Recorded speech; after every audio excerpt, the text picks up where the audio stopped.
This is Hidden Killers Week in Review. A look back at the most prolific stories of the week.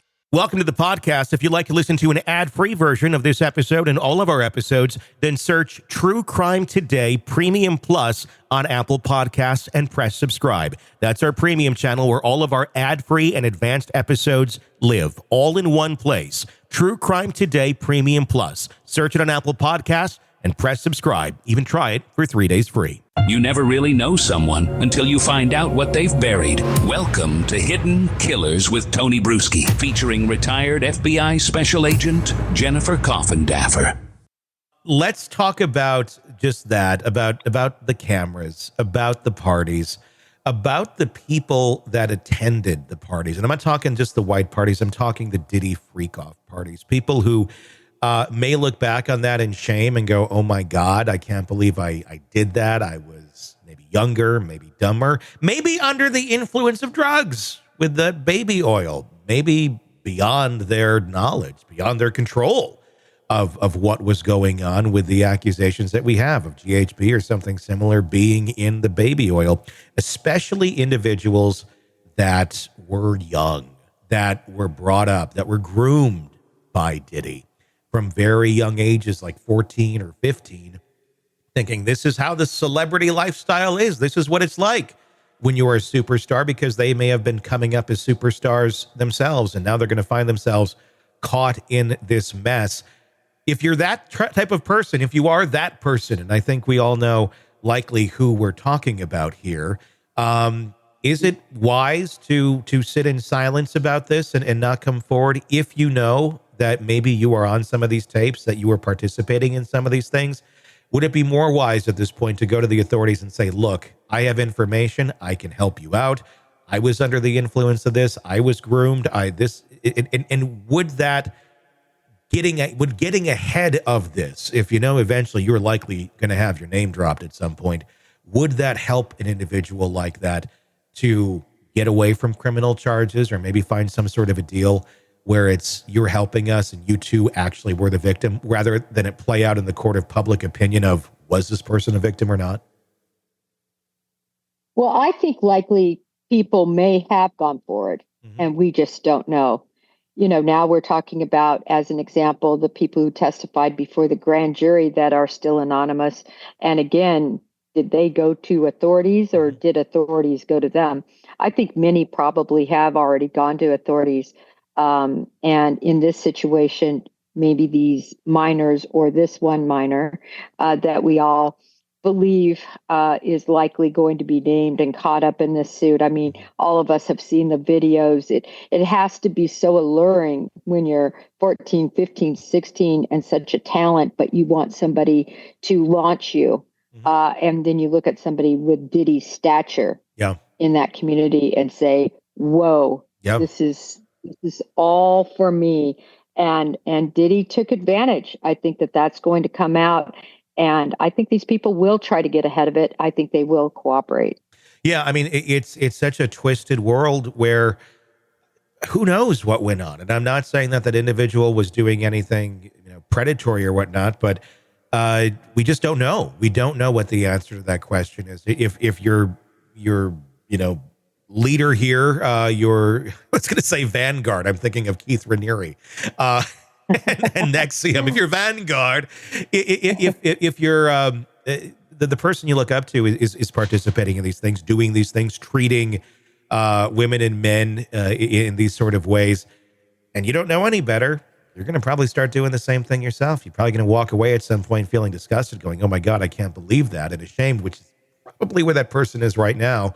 At least, I mean, that's what we're hearing about that person right now. We're hearing statements like that. A very interesting Post article coming out a couple weeks ago, talking about the individual who's named or is not named, but is alluded to, feeling very, mad, upset, sad, ashamed of that time in their life and wants to stay away from it. And then we incidentally hear very interesting, similar things from a man named Justin Bieber.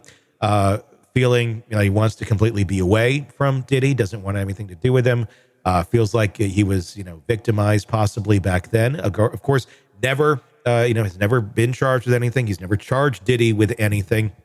But he was there in these times when Diddy was allegedly victimizing all of these people. Not saying that Bieber is involved, but that name has certainly been floating around quite a bit. And people want to know, what did he know? When did he know it? What was his participation in this sort of thing? But at the end of the day, I think we're really looking at another victim here, in my opinion, that really was completely taken advantage of. And now his life is, completely up in the air. Yeah, there's a very telling video. I don't know if you've seen it, Tony, but they are together outside of one of Diddy's vehicles, and basically Diddy corners him. Hey, I thought you were going to come around again. Hey, I thought I was going to see you. You just kind of tuned me out. I'm totally paraphrasing, but this was the message. And Bieber's, oh, well, yeah, I'm sorry about that. I thought my guy was going to get a hold of your guy. Like they're, handlers. And it's the most uncomfortable scene. Diddy kind of puts his hands on Bieber's chest and kind of feels them. I wondered if he might be feeling him for a wire. He is. Actually. Yeah, I would guess. I mean, the way he was doing that in that video, it looked like it. And that tells you right there a lot. It tells Diddy knows he's done some bad stuff, and this guy could expose him. Yeah, I just think that whole video was a microcosm of what Justin Bieber is feeling, how he, is reacting now. I think he'll go forward if he hasn't already, if indeed he knows what went on and if he was victimized. I'm not surprised, Tony, back to your other question, that he has remained quiet. And I'm not surprised because he, who wants to go forward and talk about that until you're forced? And I think we'll see it coming, though. Yeah, I think we will, too. I mean, at the end of the day, again, we don't know all the details. At the end of the day, he could be a huge advocate for abuse and being taken advantage of. I mean, certainly it happens in these big celebrity type circles and things like that, but it can happen on a smaller scale, too. Somebody young and impressionable being groomed. It happens every single day in America, and it oftentimes is overlooked. So again, this is something where I think it could be used to help heal not only himself, but others as well. But I think we'll find out more details soon as far as just what the involvement was, if at all. Again, all speculation. There's nothing that has been charged of him. There's no accusations. He's never said anything about being a victim of Diddy or anything of that nature. All pure speculation, but certainly a lot of smoke around this that makes you wonder if there's a fire there.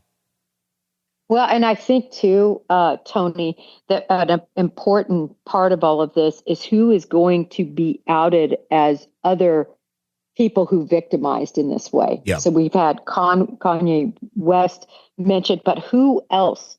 Who else is out there that was victimizing people in the, sexually assaulting, raping, taking advantage of, drugging? Diddy is kind of the key person. It's so interesting because when you look at a criminal enterprise like this, it is so unusual to get the head guy first, right? It's like doing the Gambino investigation and getting the head of the investigation first, right? Because you still want to get the underlings, because at the end of the day, they were involved in making the criminal enterprise successful. And the reason these crimes were able to be committed. So I think we're going to see people below Diddy, but more importantly, I want to see who else was involved in crimes like this and what other people are going to be exposed in terms of full-on participation and victimizing others. Do you think we're going to see other people just as big as Diddy coming out here as names of being accused of participating in this stuff or facilitating these sort of things? Is Diddy really the top man in all this, or could there be others? Or could this be a ring of several high-profile individuals, high-power individuals on the same or close to level of Diddy that essentially, kind of shared these people around? Well, I have to be honest with you. I mean, Kanye West, I consider to be a pretty successful star in his own right. So I think we're going to see a lot of these very well-known names, these very, arguably talented individuals who have made a lot of money in the entertainment industry that are going to be exposed, and maybe even the political, theater and other theaters also. Individuals from other realms besides entertainment that are well known. Government, local government, state, federal, we don't know. But you and I talked about this, the New York mayor. Yeah. He hasn't been charged with anything to do with this particularly, but he did give away the key to the city. That's a big statement right there. And it's not necessarily one of, hey, I was at the Diddy parties, but it's, hey, we're tight, we're good. And if you want someone in power to look away at the things you may be holding in that jurisdiction or going on in that jurisdiction at your house, the mayor's a good person to have on your side. And so it does make you wonder if that tightness there was more so, you let me do my thing, I'm going to do what you do yours, and we're going to coexist in this happy way. And it does make you wonder if there's any sort of under the table things going on to allow him to thrive for all of those years, doing pretty much whatever he wanted to do. Welcome to the podcast. If you'd like to listen to an ad-free version of this episode and all of our episodes, then search True Crime Today Premium Plus on Apple Podcasts and press subscribe. That's our premium channel where all of our ad-free and advanced episodes live, all in one place. True Crime Today Premium Plus. Search it on Apple Podcasts and press subscribe. Even try it for 3 days free. Let's be honest. Nothing kills the thrill of a good murder mystery like a commercial for laundry detergent. It's like someone slapping a closed sign on your favorite dive bar. But you're not here for that, are you?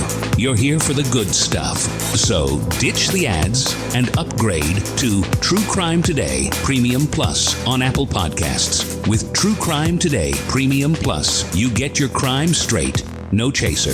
Commercial free with extended interviews and early access. It's like getting the bartender's special when the bar's already closed. Search for True Crime Today Premium Plus on Apple Podcasts. Subscribe and drink it all in.